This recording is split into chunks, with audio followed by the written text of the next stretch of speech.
Good morning, everyone, and welcome to this workshop. So I'll be just talking about some of the common imaging modalities in neovascular AMD and speaking a bit on slides are not moving. Sorry. So this is the flow of the talk. We'll be basically concentrating on FFA, ICG, and OCT. And we'll discuss, of course, multimodal imaging and something about biomarkers and a little bit about introduction to the new kid, although it's no longer so new, but the relatively new kid on the block, OCTA or OCT angiography. So I think first important thing is that we should not forget the importance of a clinical examination. So the humble color photo or the 90D gives us a lot of clues to the disease entity. And I'll be discussing this further, but this is something which we must look at as soon as the patient comes into our clinic.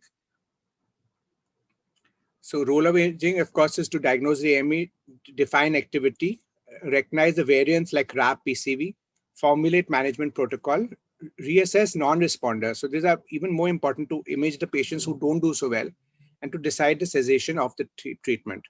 I'll be mostly concentrating today on the diagnosis part because management will be taken up by subsequent speakers.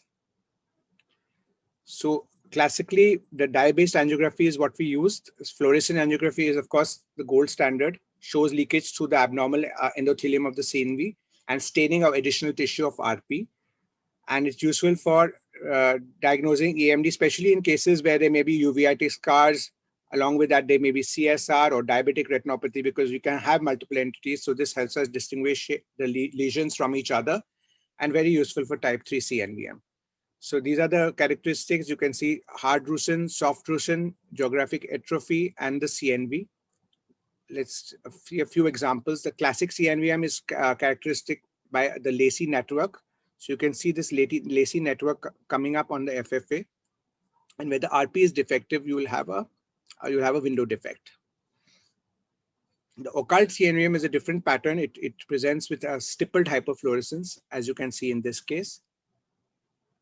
And when we see what the role, when we move to ICG, it has overcome some of the fundamental limitations of FFA because of the inability of FFA to visualize the choroidal vessels through ocular pigments in blood and the rapid leakage to the choriocapillaries. So because of this advantages, definitely ICG is an advantage and helps us in diseases like entities like RAP and PCV.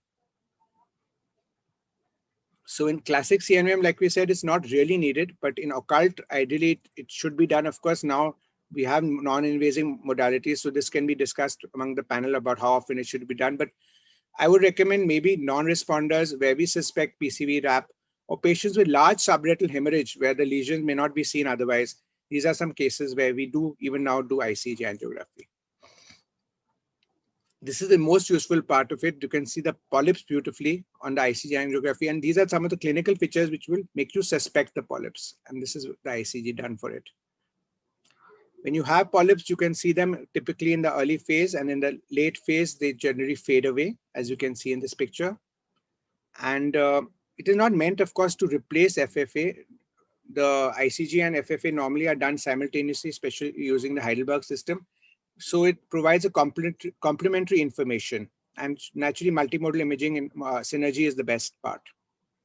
Of course, it is time consuming and costly. So that is a drawback, which is why the newer invasive modalities are more in vogue now. And these are some of them. Basically, first is autofluorescence, which gives us something about the physiological imaging for the RP status. We have hyper and hypo AF patterns, which you can see. And you can use either a camera, a flash system, or SLO-based system. What are the use in AMD? It defines the RP status, follows up during the treatment of CNVM, and the geographic atrophy. So interesting finding is that in these areas where there's atrophy in the middle, the bright areas which are hyper autofluorescence show where it is going to progress. So these are Hallmarkers or benchmark where this atrophy is probably going to increase. So this is the way we need. It's extremely important for following up these patients because of this. OCT, of course, is extremely important. And I think this is probably the most commonly used imaging modality now by everyone. So how does it help us? It helps us to study the natural course and lesion characteristic. It's a diagnostic adjunct. It helps to track the disease progression and the response to therapy. So let's see in cases, some cases where OCT has really helped us. So this is a 69-year-old lady. So basically, this is also very important for, because we're also discussing this with general ophthalmologists, etc. Message here is that if cataract does not explain vision, please investigate. So basically, she had a similar cataract, but if you just see the color photo and just examine this patient clinically, you would see that there is some macular degeneration, but it looks almost similar in both the eyes. Fortunately, the cataract surgeon got an OCT done, and you can see this patient has a CNVM with fluid. So it's very important that these are patients should be investigated, because you can land yourself in a soup, and a screening tool like a OCT is really helpful when the cataract does not explain the loss of vision in these cases. So these are some examples where we can see these bumpy drusen. You can see a serous PED and a fibrovascular PED. Let's just see the characteristics in more detail. A classic CNVM, which is above the RP choriocapitis layer, which is seen in a fusiform kind of a spindle-shaped layer, and you can see the corresponding FFA below. Occult CNVM is more difficult to depict. It is ill-defined area of irregular thickening or fragmentation of RP choriocapitis layer, or you can just have a PED with SRF. Hemorrhagic PED is present with moderate backscatter underneath, with shadowing of the underlying choroidal layer, because the blood itself is causing shadowing of the underlying choroidal layers. And in a fibrovascular PED, you have moderate backscatter underneath. So you can see this, some of the tissue is seen, but it's not very clear. That is totally unlike the serous PED, where there's an optically clear space underneath. So that's well to talk about this, but where is it really useful? So this is an excellent article in JAMA Ophthalmology, which showed high sensitivity and specificity just by using OCT and a color photo for diagnosing PCV. So they found that signs like a sharply peaked PED, what we call a thumb-shaped PED. So this is a thumb-shaped PED, notched or multilobulated PED, or a hyperreflective ring. So these are the things which are under the PED. These were very, very sensitive and specific for detecting PCV in these cases. So this is a way they've kind of said that they're trying to see how we can standardize OCT and the fundus photo, and we don't need to do any invasive test in these cases. Of course, ICG remains the gold standard, but these are very, very good clues which you're getting just with these modalities. So let's see a few cases. This is the thumb-shaped PED, and this is which is a branching vascular network. And it is even seen here, when we have this branching network, we can see the double layer sign, which is seen, and the thumb-shaped PED, which suggests of PCV. And another case with a hemorrhagic PED, which is suggestive of polypoidal choroidal vasculopathy. What are biomarkers? So biomarkers, and what is the need for these in AMD? So when we talk about OCT, it's important to know about some of these biomarkers. These are naturally occurring characteristics by which a particular disease process can be identified, and they may help us to guide individualized retreatment decisions. So let us see a few of them. So common biomarkers in wet AMD, because this is the topic of the day, is the intraretinal fluid. You can see in this beautiful article by Professor Ursula Schmidt's group that this is the SRF, which is blue, which is supposed to be a good prognostic matter. It's not really blue. I think it's more like a purple. The PED, which is which is dark red, which is seen underneath, and the hyperreflective foci, which are seen in green color, sorry, in yellow color. But the intraretinal fluid, which is seen in red color, is supposed to be a poor prognostic marker. So there's a whole long list. We'll not go into the details of these, but just highlight a few of them, which we've kind of highlighted. So the hyperreflective foci are particularly adjacent to the fluid lesions, and they are a risk factor for progression and advancement of disease. They also can be an early sign of type 3 or RAP neovascularization. And even the presence of IRC, PED, and SRF is associated with the hyperreflective foci. And that's why they are supposed to be a sign of a risk of progression. Another very important entity to be aware of is something called ORT, or outer retinal tuberculations. So these may be misdiagnosed as intraretinal or subretinal fluid, but this indicates the chronicity of the diseases, and they may be a sign that we can stop the treatment in these patients.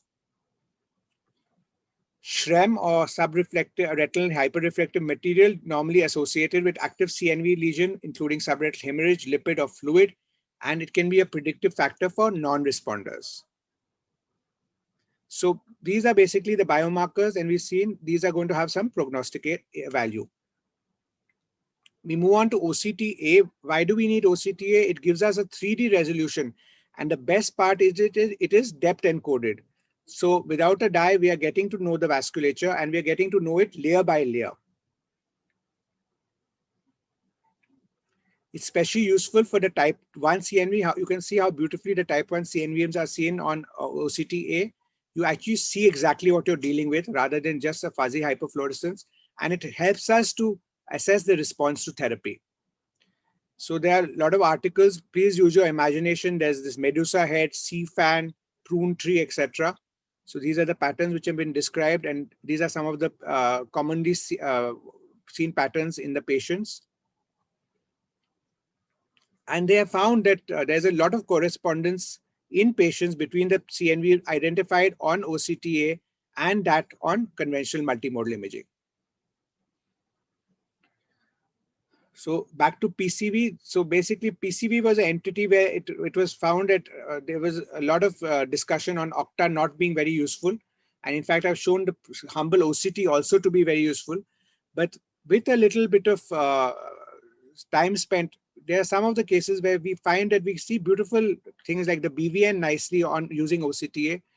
And basically what we found is the ICGA shows the polyps much better, but the BVN, the branching vascular network, is seen very well on the OCTA. So this is a patient, we can see the pre-therapy, the BVN and the polyps, and on the structural OCT, you can see the raised lesion, the flow in the polyps also. And after therapy, you can see it is resolved quite well. Multimodal imaging is, of course, important now that we've studied all those imaging modalities. So this is one of the cases which always perplexes us when we have the CSR kind of cases getting a CNVM. And we were always puzzled as to how to treat these patients and whether there's actually a CNVM or not.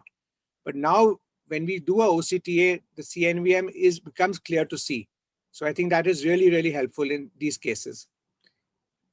Another patient is when there's an intraretinal hemorrhage seen with a CNVM, we must suspect type 3 or RAP.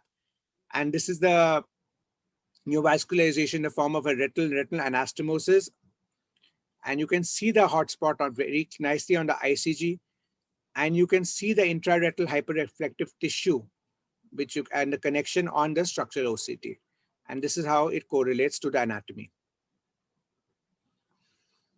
So can there be a choroidal neovascular membrane in non-exudative CNV? So this is a very, very pivotal work by Dr. Phil Rosenfield and his colleagues who studied 11 eyes with asymptomatic intermediate non-exudative AMD. And these were basically fellow eyes. And the ICG showed a plaque in 3 eyes with no evidence of the CNVM on FFA or OCT.